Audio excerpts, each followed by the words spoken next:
Hey there, Aries. Welcome to my channel, Joy to the World, and I am your reader, Melissa Joy. I'm happy to have you here. I had to take a little time to meditate beforehand because Aries can be in a bit of a struggle because that is the sign in which Chiron was officially named and identified.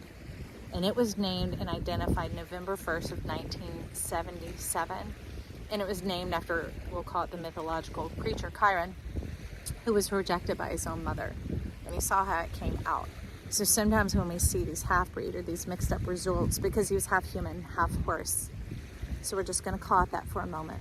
But also we have Sagittarius coming from that. We have the Centaur coming forth from that. There's constellations in the sky. There's so much here trying to bring forward more to the story of the healed healer, of being your true self, not just these flying parts and this machinery, but really getting into more. We'll find out what more is, but there was a lot of this survival nature going on, and not just being a survivor, but like survival nature that could be kind of, kind of predator-like, like taking advantage, predator prey of the survival system still teetering and tottering about some. And it's like we want to screw it down a little bit, just add a little bit of tension to it so that it's not so loose. And just like I went through this thing recently where for 3 months I basically couldn't move around, and so my spine became so lax and so loose because there wasn't the structure or the strengthening to it anymore. So everything was just all hurdy-gurdy, moving around. That one wrong move and everything would go out of place. All right, so if it feels like things sometimes are falling apart or going out of whack every now and again, and it really seems to go way out of whack, I think that's a bit of what they're talking about here is, finding new ways of solving the problems, not having to continue to go through the desert just because you're a camel, just because you're capable and you got the two humps and you can carry somebody and water enough for everybody else. Oh my God, could you imagine if camels had udders? Maybe you need some laughter. Maybe that's what you need. If camels had udders like cows and what came out of them was all that excess water. Like a camel backpack, people would be going up through the desert milking that camel, and that camel would be rolling its eyes like, oh dear God, get me out of this. Who did I do wrong in order to be stuck in that kind of a reality? And it's lighting up your golden crown like, God, yes, I'm really tired of being the baggage for everybody else, the energy keeper, the energy abider, the energy holder, the one who stays when everybody else leaves. Squirrel's like, straight up. And there's a message coming in from behind you. So this is coming in from father energy. That might have been a bit of a father wound of having to come alongside and be the buddy, the pal, the one to go along to get along or whatever else, because you gotta live in that house. You might as well make the best out of it. But that's that old energy. Not milking the cow, but watering the camel. Watering the camel. So we got Raven and Swan wanting to bypass that and all the hard work, the excessive work, the having your world so like stretched apart, stretched thin. It's like the high note or the neck of that balloon or nails on a chalkboard, that it has to live with that sort of, that you're used to being shaped like this. No more. Look at this grace, this expansion, this breath, this being able to take a moment to gather yourself and then take off. Look at that. So Crow's here to say and speak without the noise, without the yammering of the mind, without that irritation, without that, they're saying pronunciation. It could be like that tone of voice, someone spoke to you in, or you having to hold it back and talk with a restrained mouth, you know what I mean? It's this thing that comes from your essence. Your powerful, magnificent essence, Aries. The beauty in life there. Breathing it and beginning to discover what it is through feelings first. Not through the mind, because you don't even know, because it's showing that it goes back to very much the younger years. Because there's a thing called a male slut on the back of us, which is the origin of the father. It's where those orders kind of come on in, like they put the lady in the box and they saw you in half and your halves are separated. How do you get that coordination? How do you get things going in the right direction and keeping them going in the right directions? Well, they have to agree. They have to get on the same page, connect to go along. There's no more of this, someone having to pay the price for another, or being in that disagreement, that irritation, that aggravation, that feeling like there has to be a struggle.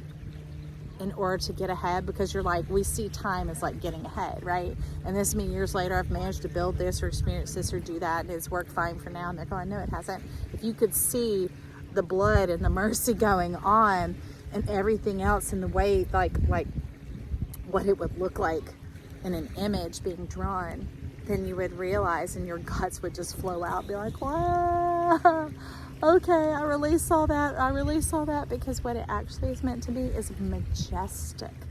Majestic is what the swan is showing us here, and it's also coming in with the cow, and that brought the wisdom, saying, see through the illusion into the truth. See, if you've been living out of that back body, it sees in moon-mindedness, which means all these cycles and phases, ever changing, ever changing. It's this pulling of your waters and this like rocking of the boat and just getting used to life being like this, disoriented, okay, disconnected. They want to bring you into the connection, because like it'd be like having a bank but no way to access the money, right? Having a relationship, somehow when the commitment becomes there, it's like being withheld from you, the pleasure. Look at that.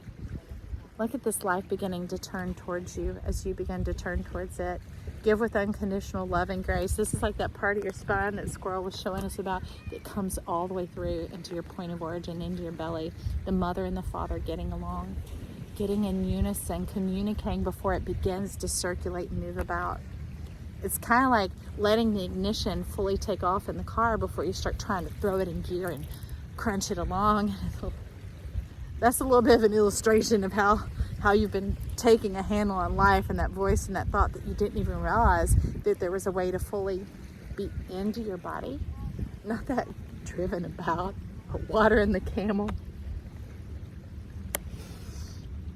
I hope you're inspired from this, friend, and you begin to enjoy your life and live it to the full. I will get you a little cosmic to go with it, because this is what it was talking about. Round and round that mulberry bush. And there are no mulberries on the bush to refresh you and enjoy. Who got turned? Hang on. You're already here. Wait. Where'd it go? That is really wild. Give me just a second, y'all. Well, maybe 12. I saw you hidden in here. Where did you already turn, Aries? I saw you. All right. It buried itself. I see Wheel of Fortune coming out on that amazing epiphany, this lifting of your soul, the opening of your heart, very much that expansion of yourself. And watch it, boom, like when your soul, when you make room for your spirit and your soul to be in there, that it goes in like a perfect fit, like the spine going perfectly in place. And apparently there is nothing to be said here, because it hid itself back in completely, but I saw it flip and turn. There you are. Ooh, it is right. It's coming in with the sun. That's why I had to turn it over. You had a secret here. No more of this. Remember how Crow and the Swan are coming to show us that it's quiet. You don't have to explain yourself to anybody anymore. This is going to be intimate, and this full divining with yourself. Like there's going to be a secret power in knowing who you are and realizing, oh, I don't have to explain to anybody. And if people aren't getting me, people aren't listening, there's no more struggle. I'm in unison with myself, in any energy or situation or celebration or whatever else, and I start to feel disconnected or pull apart or that wonky feeling, I'm just going to peace out.